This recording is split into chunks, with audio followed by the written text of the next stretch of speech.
नमस्कार दोस्तों। पिछले वीडियो में जो कि अभ्यास प्रश्न का भाग 1 था, उसमें हम लोगों ने भारतीय अर्थव्यवस्था से संबंधित संभावित प्रश्न एवं टिप्पणियों पर डिस्कशन किया। साथ ही साथ सरकार की महत्वपूर्ण योजनाएं, जो गवर्नमेंट स्कीम्स है, कल्याणकारी स्कीम्स हैं, उन पर चर्चा की। और अब उसी अगली कड़ी में भाग 2 में हम पर्यावरण तथा विज्ञान प्रौद्योगिकी के संभावित प्रश्न या अभ्यास संबंधी प्रश्न।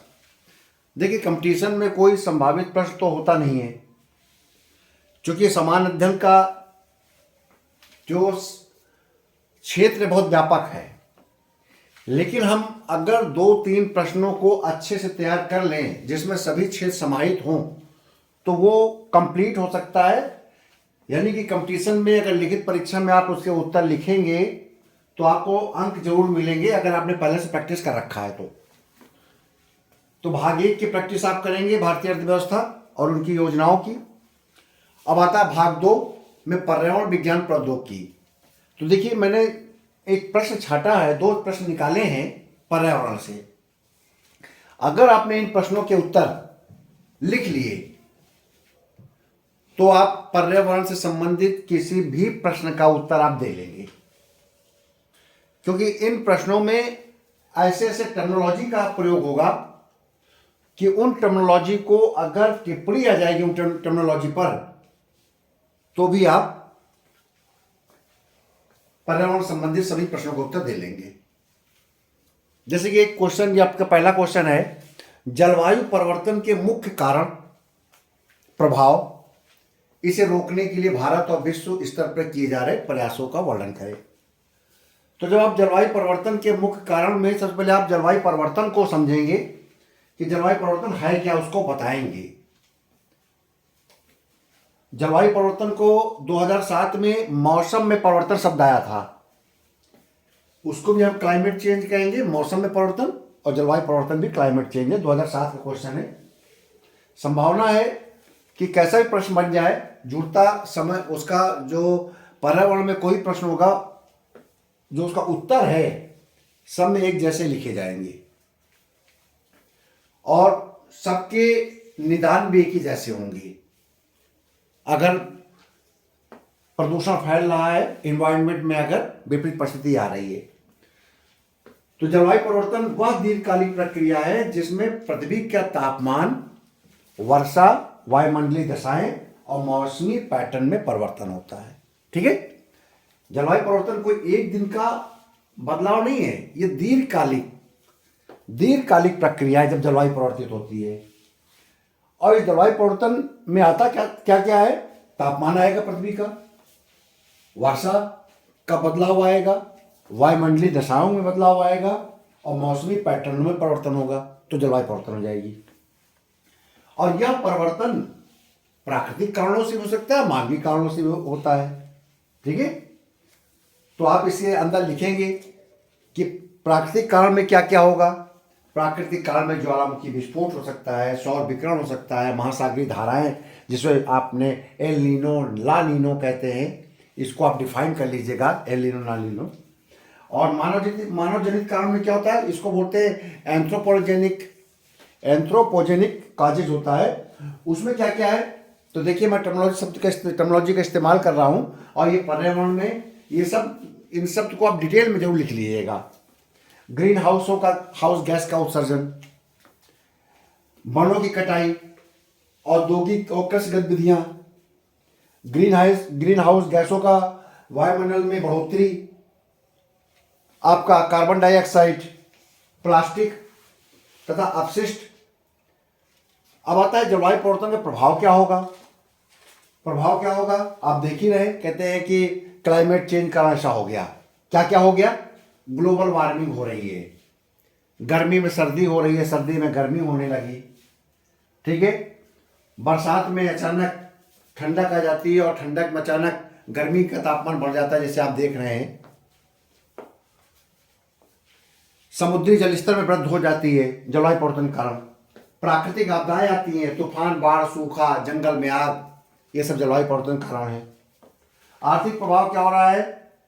फसल चक्र बदल जा रहे हैं, जल संकट हो रहा है, मछली पालन और जलीय जीव में संकट आ रहा है, तो समुद्रों में अम्लीकरण बढ़ जाता है, प्रवाल भित्तियों को नुकसान होता है, ऊर्जा संकट है, सामाजिक और स्वास्थ्य संबंधी प्रभाव क्या पड़ जाता है? बीमारियों में वृद्धि होती है, जल संकट है, पानी की कम उपलब्धता होती है, पीने का पानी नहीं मिलता है, पलायन हो जाता है।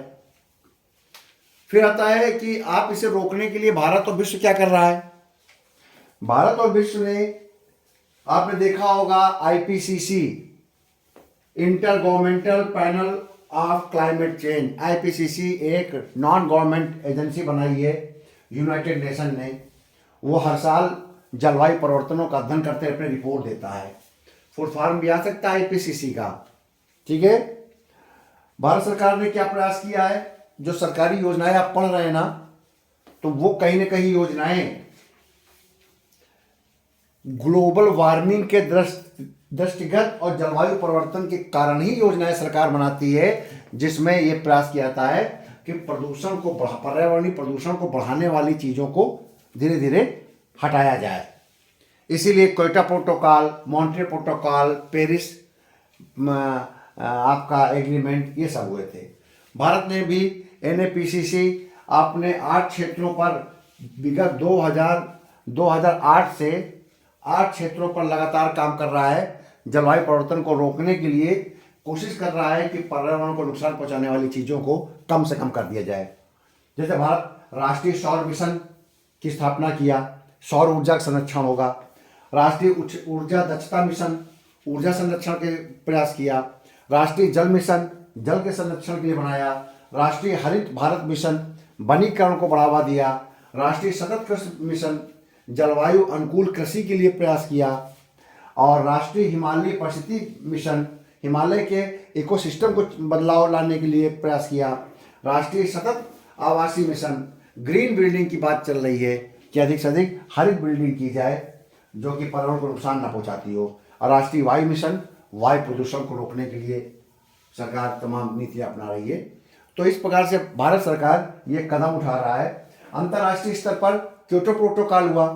क्योटो प्रोटोकॉल का काम क्या था कि ग्रीन हाउस गैसों को कम से कम उत्सर्जित करने का प्रयास किया जाए। इसलिए जो भी इंडस्ट्रीज ग्रीन हाउस गैसें बढ़ाती हैं उनको उनके स्थान पर कोशिश किया जाए कि उसमें हम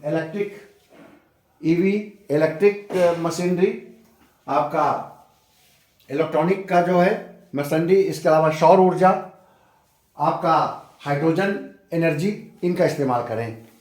मॉन्ट्रियल प्रोटोकॉल किया गया था 1987 में। इसका उद्देश्य क्लोरोफ्लोरोकार्बन को कम करना था। पेरिस समझौता 2015 में किया गया। इसका उद्देश्य तापमान वृद्धि को 2 डिग्री तक रोकना था। ठीक है, तो आप इस प्रकार से जलवायु परिवर्तन के लिए विश्व और भारत के प्रयासों को आप लिखेंगे। दूसरा प्रश्न है, पर्यावरण प्रदूषण के विभिन्न प्रकारों की व्याख्या कीजिए। भारत में पर्यावरण प्रदूषण की वर्तमान स्थिति का विश्लेषण करते हुए इसके प्रभाव और नियंत्रण उपायों की चर्चा कीजिए। तो आप पर्यावरण प्रदूषण के विभिन्न प्रकार आपको पता ही है।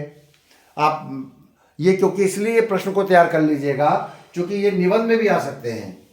ये पर्यावरण का लॉन्ग आंसर भी बन सकता है और ये ऐसे भी आ सकता है, पर्यावरण प्रदूषण या जलवायु परिवर्तन, ये आया भी है 2007 या 2014 में, ऐसे में ये आया था प्रश्न। तो इसलिए इसको बहुत अच्छी तरह से तैयार करिएगा। प्रदूषण के प्रकार आपको पता ही है, जल प्रदूषण, वायु प्रदूषण, ध्वनि प्रदूषण, आपका रेडियो एक्टिव प्रदूषण।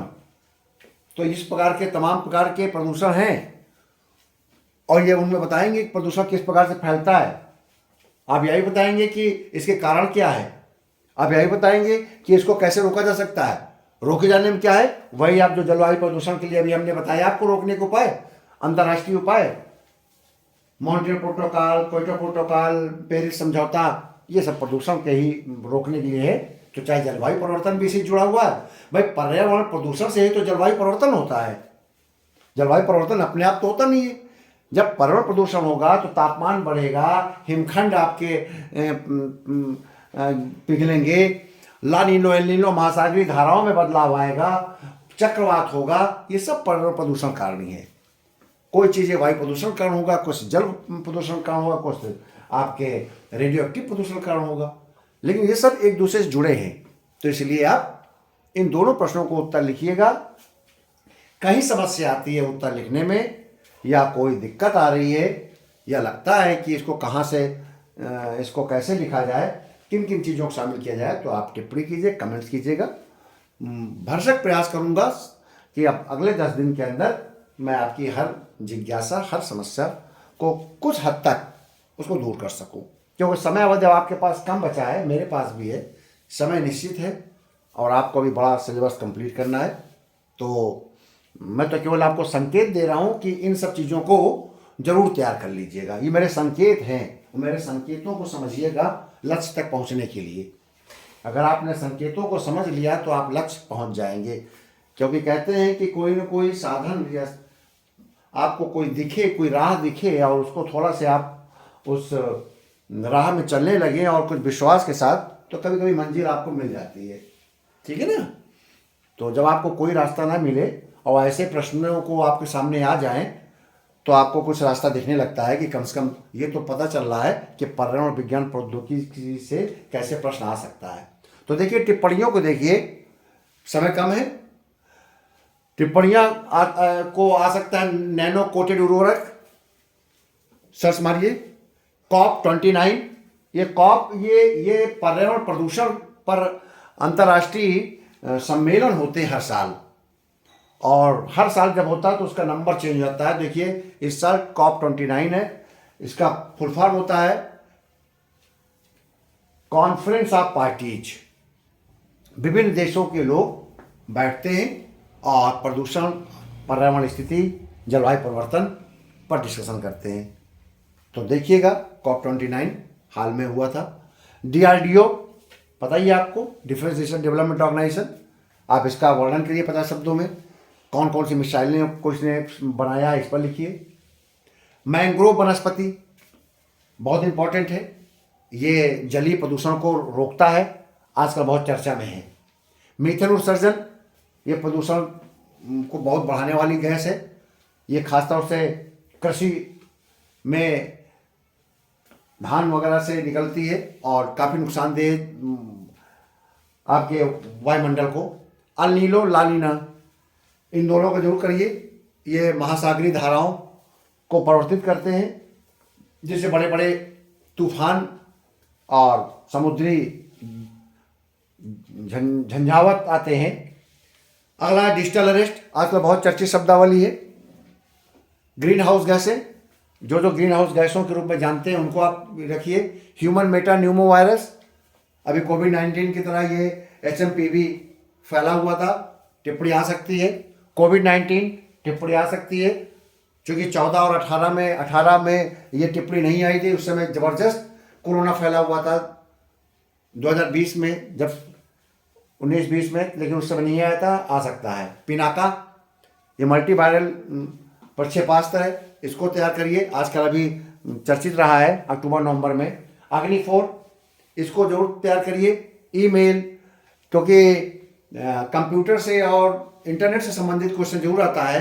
तो देखिए, ईमेल हो गया, artificial intelligent, modem, crypto currency, wifi, green ऊर्जा, ओजोन परत क्षरण, ग्लोबल वार्मिंग, निपाह वायरस, वायुमंडल गैसें, वायुमंडल परत, वायुमंडल गैसें मतलब आपको लिखना है कौन कौन से गैसें वायुमंडल में हैं, उनको आप लिखिएगा। 50 वर्ड्स में आ सकता है, और कभी कभी लॉन्ग क्वेश्चन बन सकता है कि वायुमंडल पर में पाई जाने वाली गैसें, उनके परसेंटेज का वर्णन कीजिए और उनका वायुमंडल में क्या योगदान है उसका वर्णन कीजिए। तो आप इसको वायुमंडल गैसों को थोड़ा विस्तार से पढ़ लीजिएगा। वायुमंडल परतें कभी 50 वर्ड्स में आ सकता है और लॉन्ग आंसर में आ सकता है। तो याद रखिए, आपने सुना ही होगा ट्रोपोस्फीयर, स्पेक्ट्रोस्फीयर, मेसोस्फीयर, आइनोस्फीयर, ये सारे जो होते हैं ये वायुमंडल पढ़ते हैं, इनको जरूर तैयार रखिए। GSAT-N2, ये हाल में भी प्रेषित भेजा गया है अंतरिक्ष में, GSAT-N2, इसको याद रखिए। प्रोबा 3 सोलर मिशन, यह भी इंपॉर्टेंट है, यह भी हाल में प्रेषित किया गया है ऊपर अंतरिक्ष में। अम्लीय वर्षा बहुत इंपॉर्टेंट है, टिप्पणी आती है। क्योटो प्रोटोकॉल, मॉन्ट्रियल प्रोटोकॉल और पेरिस समझौता, ये तीनों को 50-50 शब्दों में याद कर लीजिएगा। याद कर लेंगे तो आपको जलवायु परिवर्तन में लिखने में आसानी हो जाएगी, पर्यावरण प्रदूषण में लिखने में आसानी हो जाएगी। तो इनमें से बहुत से शब्दावली इन्वायरमेंट से है, कुछ शब्दावली साइंस टेक्नोलॉजी से है और कुछ शब्दावली इंटरनेट कंप्यूटर से है। तो इन शब्दावलियों को आप तैयार कीजिए और तैयार करने के साथ उनको याद कर लीजिए। कहीं पर भी कोई समस्या आती है आप पढ़ते रहिए। आपको ये न रहे कि समान अध्ययन में महत्वपूर्ण प्रश्नों को नहीं आपको बताया क्या क्या आ सकता है। तो मेरे आज दिमाग में आया कि 2 दिन के अंदर समान अध्ययन के संभावित प्रश्न जो अभ्यास के लिए मैं दे रहा हूं उनको तैयार कर लीजिए। वो मैंने आज इसलिए आपके सामने प्रस्तुत कर दिए क्योंकि आपके पास समय कम है। यही प्रश्नों को अगर मैं 26-27 को दूंगा तो आप रिवाइज नहीं कर पाएंगे, ना इनके आंसर लिख पाएंगे। आज मैंने दे दिया है तो आप अगले 2 दिन में इनके करिए। जब आप इन दोनों भाग 1 और भाग 2 अभ्यास प्रश्न पर आप अपनी विस्तृत टिप्पणी लिखेंगे, आप कमेंट्स करेंगे, आपको किसी प्रकार की सहायता की ज़रूरत है या आप चाहते हैं कि इसमें कोई आपकी मदद करूं, इसके पश्चात ही मैं अगले भाग यानी कि भाग 3 और भाग 4 अभ्यास प्रश्न के भाग 3 और भाग 4 में आऊँगा। ठीक है। कुछ अभ्यर्थियों को कि अभी डिमांड जो है अभी उसको मैं पूरी कर दूंगा, इसलिए आप अपने मन में मत रखिएगा कि जैसे आपने एक ने कहा कि सर पत्र बता दीजिए। पत्र भी मेरे दिमाग में है। अभ्यास प्रश्न को देने के बाद मैं सीधे पत्र पे आ जाऊंगा। कुलाधिपति से कुलपति को पत्र या कुलपति को कुलाधिपति का पत्र, इसके अलावा अर्थशास्त्री शासकीय पत्र, नोटिफिकेशन, अधिसूचना, प्रेस, आपका कार्यालय ज्ञाप, इनको भी मैं अभी 1-2 उसमें बना दूंगा। हिंदी का ये महत्वपूर्ण टॉपिक रहेगा समान अध्ययन को कंप्लीट करने के बाद। इसके अलावा अगर समय मिलेगा लास्ट के 1-2 दिन तो मैं जो लास्ट ईयर कुछ वित्तीय लेखा नियमों में प्रश्न आए हुए हैं, सवाल आए हुए हैं, जीपीएफ का सवाल हो गया या आपका वेतन निर्धारण हो गया, एसीपी हो गया, तो समय मिलेगा तो उसको भी करा देंगे। अगर आपको यूजीसी से संबंधित assistant professor, associate professor, professor के वेतन के संबंध में इस समय कितना वेतन मिलता है, कितना न्यूनतम वेतन मिलता है, पिछला वीडियो मैंने लिखा है, उनको आप 1 लाइनर पॉइंट्स में लिख दीजिएगा कि असिस्टेंट प्रोफेसर न्यूनतम वेतन, एसोसिएट प्रोफेसर न्यूनतम वेतन, प्रोफेसर का न्यूनतम वेतन कितना होता है। या आप मेरे वीडियो को सुनते समय या नोट्स बनाते समय किसी भी प्रकार की कोई शंका हो तो तुरंत उस पर आप कमेंट्स कीजिएगा, ताकि आपको मैं आपके प्रत्येक वाजिब प्रश्न का लिखित उत्तर अब मैं उस कमेंट्स में लिखूंगा। ठीक है, आपको बता दूंगा अगर कोई टू द पॉइंट आपका कोई प्रश्न आता है। और मुझे भी लगता है कि अगर सीधे क्वेश्चन आ गया तो आपका क्वेश्चन छूटना नहीं चाहिए। आपके सारे कमेंट्स को मैं पढ़ता हूँ और आप लोग देखते भी होंगे, मैं आपके कमेंट्स का जवाब भी देखता हूँ टू द पॉइंट। ठीक है, और कोई भी नोट्स को पढ़ते समय किसी भी शब्द, किसी टेक्नोलॉजी को डिफाइन करने का अगर आपकी इच्छा होती है तो आप बताइएगा, मैं डिफाइन कर दूंगा। ठीक है, बहुत बहुत धन्यवाद। अब आप इस पर अपनी टिप्पणी कीजिए, कमेंट्स कीजिए और अगले वीडियो में आपके कमेंट्स के आधार पर अगला वीडियो आपके सामने प्रस्तुत करूंगा। बहुत बहुत धन्यवाद।